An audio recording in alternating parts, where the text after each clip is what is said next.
Pemirsa, mengawali hari pertama kampanye di Tanah Merah, Jakarta Utara, Anies Baswedan memiliki sejarah panjang di sana. Lantas, apa makna calon presiden nomor urut 1 itu kembali menjajakan kaki di sana? Kita akan berdiskusi langsung dengan Marco Kusumawijaya selaku pengamat tata kota. Selamat pagi Pak Marco. Selamat pagi. Pak Marco, dengan Gema dan Reza di studio. Pak Marco, Anies memilih kampanye pertamanya di Tanah Merah. Anies menilai perubahan dimulai dari warga yang terpinggirkan. Persoalan tersebut apakah memang belum diselesaikan oleh pemimpin sebelumnya ketika Pak Anies menjabat sebagai Gubernur DKI Jakarta? Iya, jadi saya mesti menyampaikan saya bekerja di bidang keadilan perumahan itu 40 tahun ya. Selama 40 tahun dan selama sebelum saya itu banyak kami menyuarakan pentingnya keadilan di bidang perumahan karena perumahan adalah hak asasi manusia. Tapi memang terus terang baru Pak Anies itu yang Oke, menanggap ya, yang baik Pak menanggap Marco, dan sebelum berusaha dilanjutkan, memenuhinya dengan serius.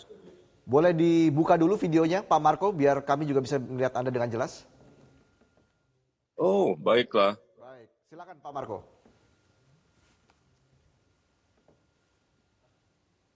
Sudah dibuka ya? Belum ya?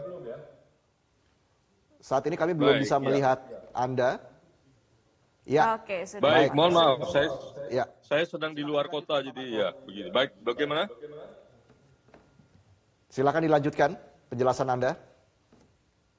Ya, jadi persoalan perumahan ini kan lama ya, dan tidak pernah terselesaikan dengan baik karena selalu ada komplain tentang masalah legalitas, tentang masalah pendanaan dan sebagainya.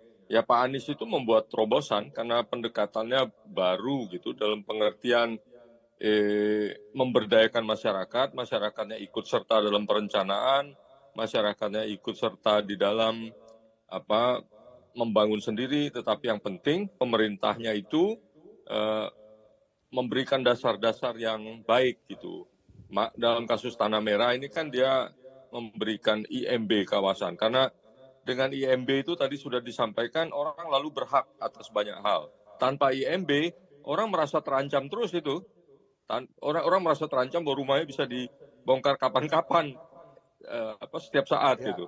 Lah, itu memang kemudian kan dari dulu tuh dipersoalkan, loh kok nggak punya IMB bangun rumah? Nah ini kita ini kan harus adil ya. Rakyat kita itu kan tidak tahu kebanyakan apa itu IMB lah dan sebagainya dan sebagainya. Jadi memang selama ini sikap birokratis mengabaikan seolah-olah rakyat yang sebetulnya tidak tahu apa-apa itu harus memenuhi syarat-syarat yang ditetapkan tanpa sepengetahuan mereka. Jadi Pak Anies membuat terobosan seperti itu. Dan bukan hanya di Tanah Merah kan, ada di Kampung Akuarium. By the way, Kampung Akuarium itu baru mendapatkan penghargaan loh. Penghargaan dari Asian Housing Forum di Korea Selatan, di Seoul. Yaitu hadiah untuk yang disebut inovasi dalam perumahan perkotaan, dan kedua itu hadiah tertinggi. Kemudian hadiah yang kedua di dalam forum yang sama yang disebut honorary mention itu dalam bidang konsumsi yang berkelanjutan, sustainable consumption. Karena mereka menerapkan koperasi, mereka terlibat, koperasinya itu membuat manajemen atau pengelolaan rumah susun mereka menjadi efisien gitu.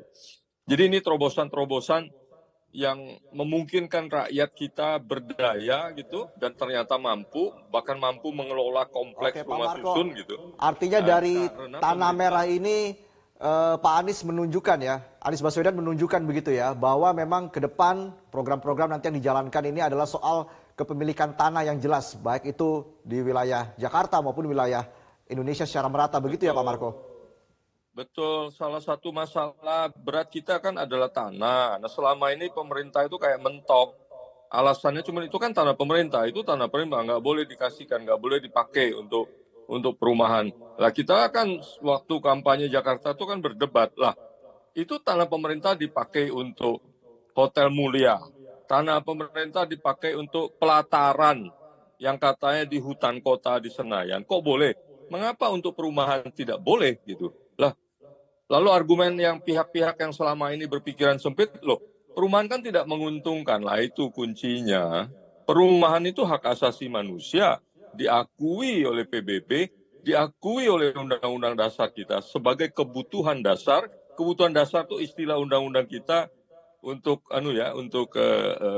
hak asasi manusia. Kemudian Undang-Undang Perumahan kita mengatakan demikian, Undang-Undang Hak Asasi Manusia kita mengatakan demikian, dan kita sebetulnya juga sudah meratifikasi Covenant PBB tentang perumahan sebagai hak asasi manusia di dalam yang disebut Covenant tentang hak-hak sosial budaya dan ekonomi. Di dalamnya ada perumahan.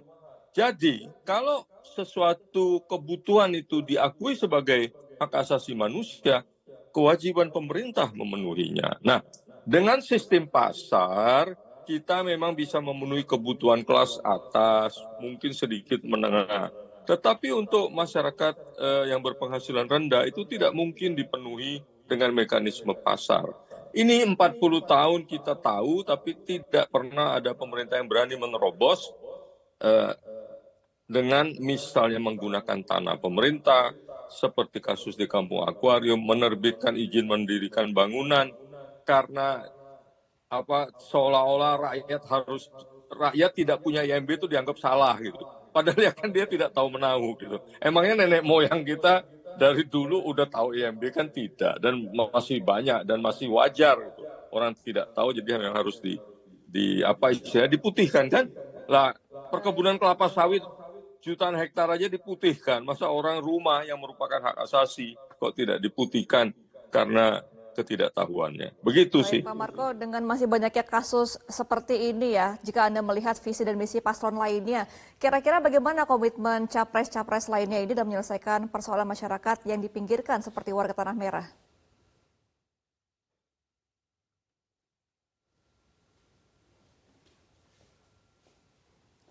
Pak Marco? Apakah masih tersambung? Kalau Pak Anies ini kan punya pengalaman nyata, ya? Ya, silakan Pak. Halo. Ya, silakan Pak Marco, sudah terdengar suaranya.